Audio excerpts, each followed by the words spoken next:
Ever felt trapped in a loop of thoughts or actions that just won't stop? That's what life with obsessive-compulsive disorder, OCD, feels like for millions around the world. It's not just about being tidy or cautious, it's about battling intrusive thoughts and behaviors that take over your day. Whether it's the urge to double-check things over and over or repetitive actions to calm anxiety, OCD can make even the simplest tasks feel overwhelming. In this video, we'll dive into what OCD really is and explore how to break free from its grip. So what is obsessive-compulsive disorder? Obsessive-compulsive disorder, OCD, is a common, chronic, and long-lasting disorder in which a person has uncontrollable, recurring thoughts, obsessions, and/or behaviors, compulsions, that he or she feels the urge to repeat over and over. People with OCD may have symptoms of obsessions, compulsions, or both. These symptoms can interfere with all aspects of life, such as work, school, and personal relationships. Obsessions. Obsessions are repeated thoughts, urges, or mental images that cause anxiety. Common symptoms include fear of germs or contamination, aggressive thoughts towards others or self. Compulsions. Compulsions are repetitive behaviors that a person with OCD feels the urge to do in response to an obsessive thought. Common compulsions include excessive cleaning and/or hand washing, repeatedly checking on things, such as repeatedly checking to see if the door is locked or that the oven is off. In India, the study found lifetime prevalence of 0.6%. This rate is considerably lower as compared to 2-3% rate reported worldwide. The overall prevalence of OCD is equal in males and females. Let us explain more with the example. Bob worried about being responsible for bad things that could happen. He worried about leaving the stove on, which could cause a fire, or hitting someone with his car. He spent all day repeatedly checking every action to make sure he hadn't done something wrong or dangerous. For example, Bob would circle back in his car to check if had hit someone and rechecked his locks over and over again at home to make sure the doors were locked. Bob also avoided using his oven for fear he might leave it on. Now let's know about OCD in detail. Obsessions. Obsessions are thoughts, images, or urges. They can feel intrusive, repetitive, and distressing. Everyone has bothersome thoughts or worries sometimes. Example, worry about money or whether or not we remember to lock the front door, or regret over past mistakes. When a person is preoccupied with these thoughts and is unable to control the thoughts, get rid of them, or ignore them, they may be obsessions. Obsessions are usually unrealistic and don't make sense. Obsessions often don't fit one's personality. They can feel unacceptable or disgusting to the person who has them. Obsessions cause distress, usually in the form of anxiety. People with obsessive thoughts will often try to reduce this distress by acting out certain behaviors, known as rituals or compulsions. Common obsessions. The list below provides examples of common obsessions but doesn't cover the wide range of thoughts that OCD can include. Obsessions can be about anything. If you can think it, OCD can obsess about it. Contaminations. Fear of contamination by germs, dirt, or other diseases, example by touching an elevator button, shaking someone's hand. Fear of saliva, feces, semen, or vaginal fluids. Ordering. Fear of negative consequences if things are not just right, in the correct order or exact. Example, shoes must be placed by the bed symmetrically and face north. Doubting. Fear of not doing something right which could cause harm to oneself or another. Example, turning off the stove, locking the door. Sexual fear of having done something that could result in harm. Example, hitting someone with a car, bumping someone on the subway. Fear of making a mistake. Example, in an email or when paying a bill. Religious. Fear of having thoughts that go against one's religion. Preoccupation with religious images and thoughts. Aggressive. Fear of harming others, example, harming a baby, stabbing someone with a kitchen knife, hurting someone's feelings. Fear of harming self, example, jumping off a bridge, handling sharp objects. Fear of blurting out obscenities in public, example, saying something sacrilegious in church. Sexual. Unwanted or forbidden sexual thoughts, images, or urges, example urge to touch a parent in a sexually inappropriate way, sexual thoughts involving children or incest. Compulsions. Compulsions in OCD are repetitive behaviors a person feels forced to perform to reduce distress caused by obsessive thoughts. These actions can be visible, like excessive washing or checking, or hidden, such as mental rituals like counting or repeating words. While others may have habits or routines, people with OCD feel powerless to stop their compulsions, even if they know they don't make sense. These rituals temporarily relieve anxiety but lose effectiveness over time, causing the person to repeat them more frequently and for longer periods, often feeling stuck in the cycle. Before we go ahead, make sure to like the video, subscribe to our channel, and hit the bell icon to stay updated with all our latest content. Common compulsions. Cleaning, washing. Washing hands too frequently or in a ritualized way. Ritualized or excessive showering, bathing, grooming routines, cleaning of household items or other objects. Although not a specific ritual, avoidance of objects or situations that are considered contaminated may be a major problem. Example, will not shake hands with others or touch elevator buttons, checking that nothing terrible did or will happen. Example, checking driving routes to make sure you didn't hit anyone with your car. Checking that you don't make mistakes. Example, rereading everything you have written or asking others whether you said the wrong thing. Ordering, arranging. Ensuring that things are just right or consistent with a specific rule. Example, everything in the kitchen must be perfectly lined up. Can only wear certain colored clothes on certain days. Mental rituals. Needing to count to certain numbers, think certain good or neutral thoughts in response to bad thoughts, or pray repeatedly. Hoarding. Collecting useless items such as newspapers, magazines, bottles, or pieces of garbage. Difficulty parting with unnecessary or excessive belongings, example, items that may have been useful once, or have sentimental value even though they are not needed, or are simply excessive, such as 30 black sweaters. Inability to throw these items away. Moving forward now, let's understand what are obsessive-compulsive related disorders. There are several disorders that seem to be related to OCD. They share similar features such as intrusive thoughts and or repetitive behaviors. Although similar, there are important differences to consider when looking at effective treatments. Obsessive-compulsive related disorders include body dysmorphic disorder, trichotillomania, hair-pulling disorder, excoriation, skin-picking disorder, hoarding disorder. These issues each seem to occur in about 1 to 4% of the general population, although there is speculation that hoarding may be far more common. Severity ranges, but when they impair a person's functioning or when they cause significant distress, treatment may be necessary. Body dysmorphic disorder, BDD. Preoccupation with an imagined or slight flaw in one's appearance. BDD often includes repetitive behaviors that are done in response to appearance concerns. People with BDD are overly concerned about an imagined or minor flaw in their appearance. The focus of concern is often the face and head, but other body parts can become a focus. While most people would probably like to change one or two aspects of their appearance, people with BDD are very preoccupied with these issues. They feel intense distress as a result. For many, the concern can cause serious impairment in their day-to-day lives. BDD is considered by mental health professionals to be in the same category of conditions as OCD due to their similarity.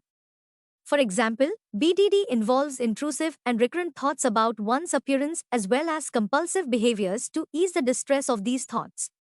A person may be very concerned by the shape or size of their nose and repetitively check mirrors, ask for reassurance, or consult with cosmetic surgeons in attempts to relieve their distress. Like the compulsions in OCD, these behaviors may provide short-term relief. Example, my nose doesn't look too bad in that mirror, but make things worse in the long run. Example, increase need to check mirrors. Let's explain this with an example. No matter how much her mother tried to convince her that it was not true, Keisha really believed that she was ugly. At first she thought her skin was flawed, and then that her nose was too large. Later, whenever she looked in the mirror, she was convinced that she was so disturbing for others to look at that she avoided going out in public. Trichotillomania, also known as hair pulling disorder. Compulsive hair pulling to the point of noticeable hair loss. Trichotillomania involves recurrent hair pulling, resulting in noticeable hair loss. People with compulsive hair pulling may pull hair from any part of their body, including the scalp, eyebrows, eyelashes, pubic area, and legs. Severity ranges broadly for some. Thinning areas are visible only upon close inspection, while others pull to the point of baldness. For some, the urge to pull can be managed with simple tools like relaxation and increased awareness. For others, the urge can be so strong at times that it feels impossible to resist. Many people wear wigs, hats, or scarves to disguise the hair loss on their scalp, while others may use makeup or false eyelashes for hair loss in other areas. The repetitive nature of pulling seems similar to compulsions in OCD. However, the pulling is usually done for different reasons. For some, the need to pull happens in response to feelings of tension which are relieved after pulling. For others, pulling seems to happen automatically with little awareness and no sense of tension or relief. Let's explain this with an example. Jasmine first started pulling her hair in her teens, and over time she noticed that the hair had not grown back. She was very embarrassed by her bald spot and started wearing hats all the time to cover it up. Jasmine also started avoiding social situations because of her appearance but still could not stop. Excoriation skin picking disorder.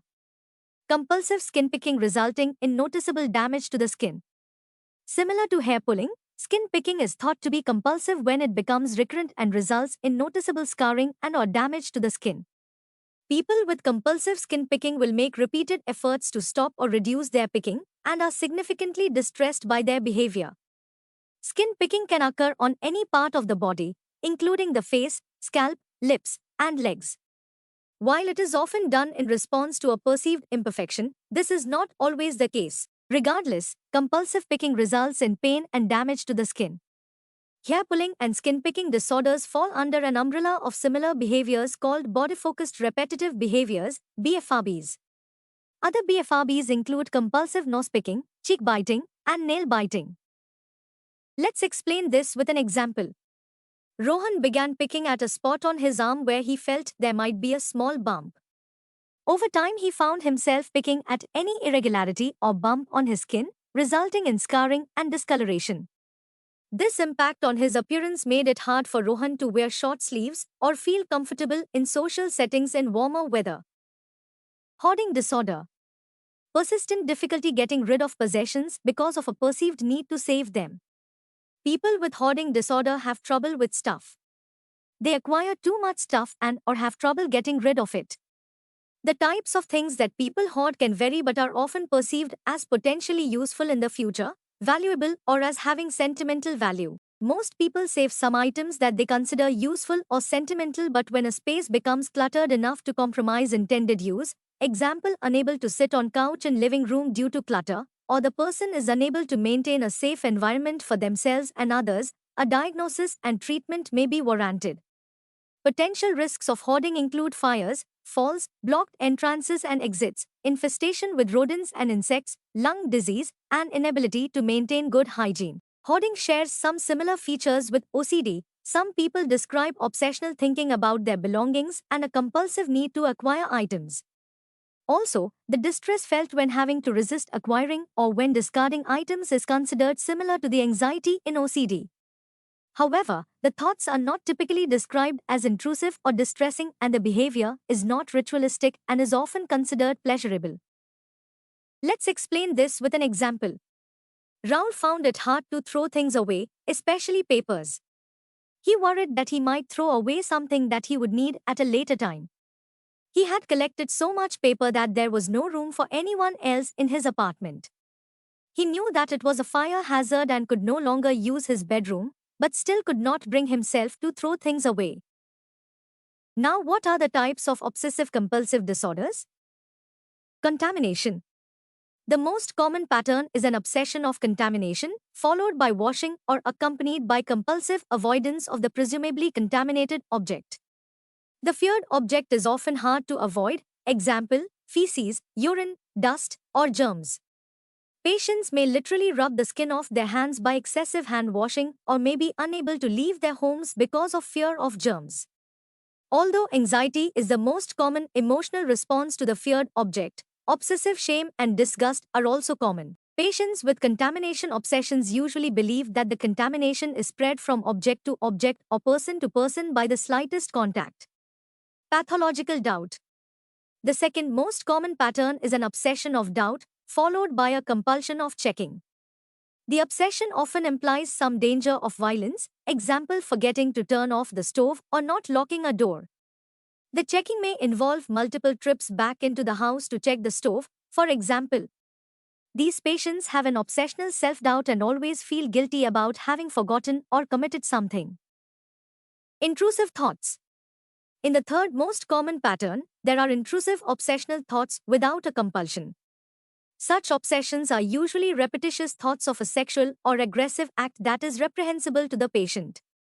Patients obsessed with thoughts of aggressive or sexual acts may report themselves to police or confess to a priest.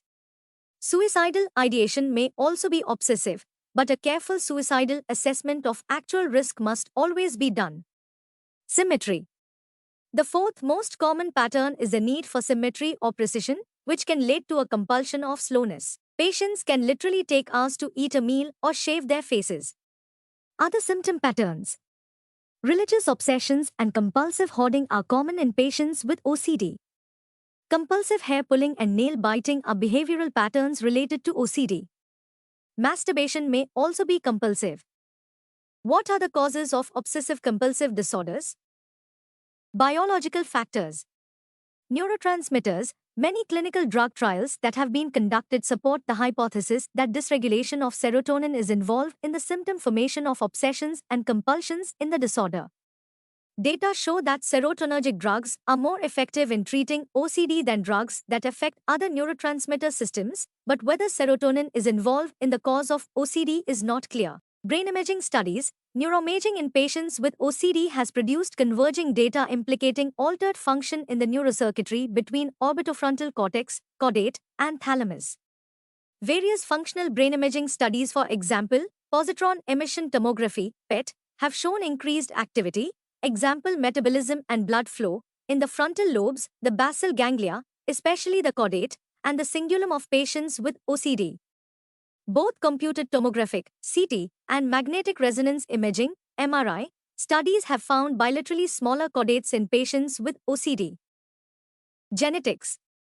Available genetic data on OCD support the hypothesis that the disorder has a significant genetic component. Relatives of probans with OCD consistently have a 3-fold to 5-fold higher probability of having OCD or obsessive-compulsive features than families of control probans. The data, however, do not yet distinguish the heritable factors from the influence of cultural and behavioral effects on the transmission of the disorder. Studies of concordance for the disorder in twins have consistently found a significantly higher concordance rate for monozygotic twins than for dizygotic twins. Some studies also demonstrate increased rates of a variety of conditions among relatives of OCD probans, including generalized anxiety disorder, tic disorders, body dysmorphic disorder, hypochondriasis, eating disorders, and habits such as nail biting. Behavioral factors. According to learning theorists, obsessions are conditioned stimuli. A relatively neutral stimulus becomes associated with fear or anxiety through a process of respondent conditioning by being paired with events that are noxious or anxiety-producing. Thus, previously neutral objects and thoughts become conditioned stimuli capable of provoking anxiety or discomfort.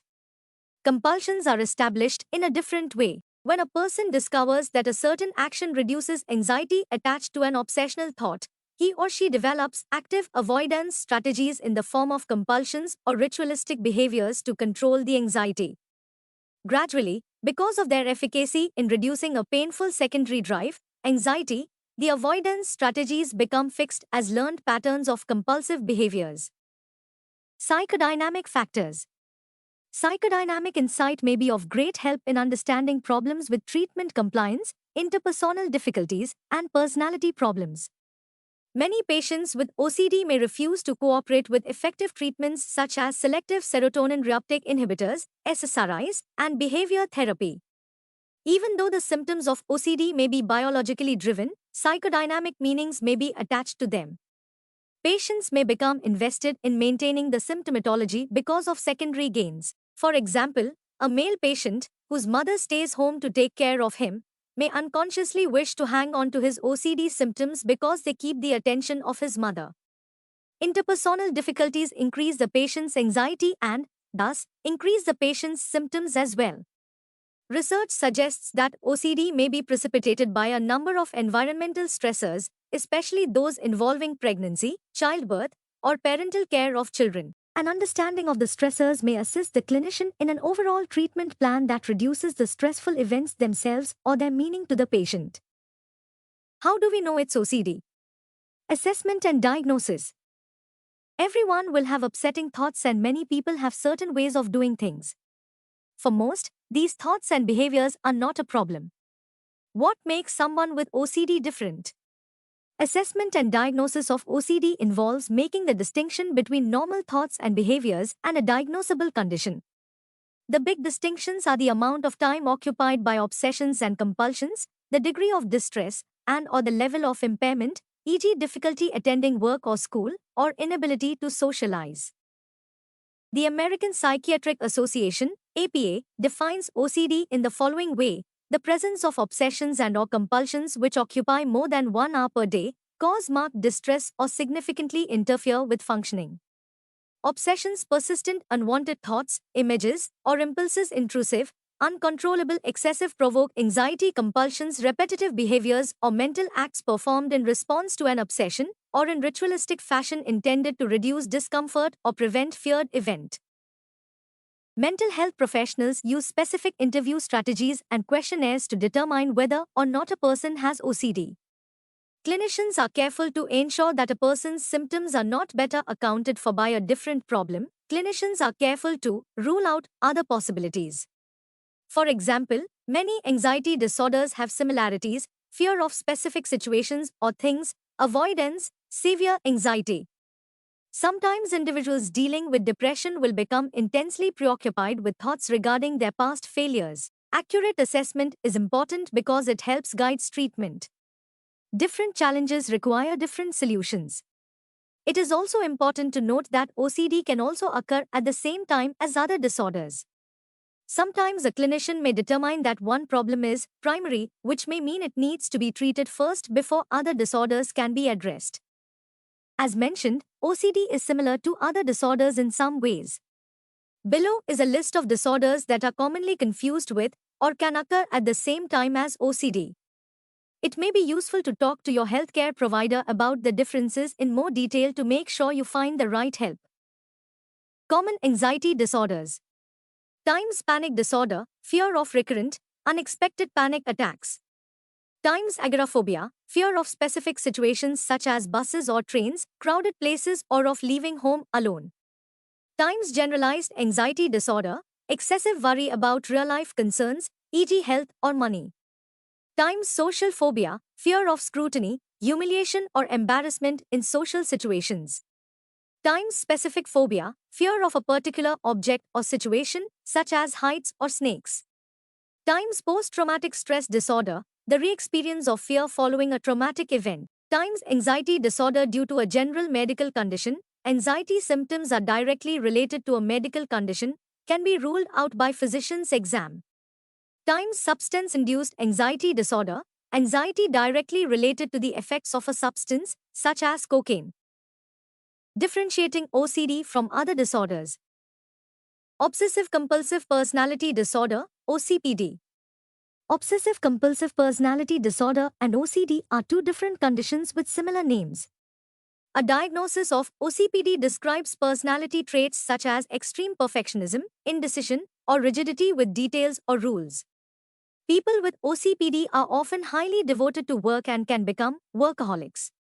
Other features of OCPD include being excessively meticulous and difficulty experiencing affection or enjoyment with others. While many people with OCD report having one or two of these traits, a person who has 5 or more of these traits will warrant a diagnosis of OCPD. There are important differences between the two diagnoses, particularly in terms of treatment. Depression. Thoughts in depression are different than those in OCD. A depressed person is likely to ruminate about past mistakes and perceived failures, whereas a person with OCD typically fears things that could happen in the future. Another important difference is that people with depression often brood over their emotional state as a way to understand it better, whereas people with OCD usually try to avoid or neutralize recurrent thoughts. Thanks for watching. We hope you enjoyed this video. Part 2 is coming soon, so don't miss it. And don't forget to subscribe to our channel for more content like this.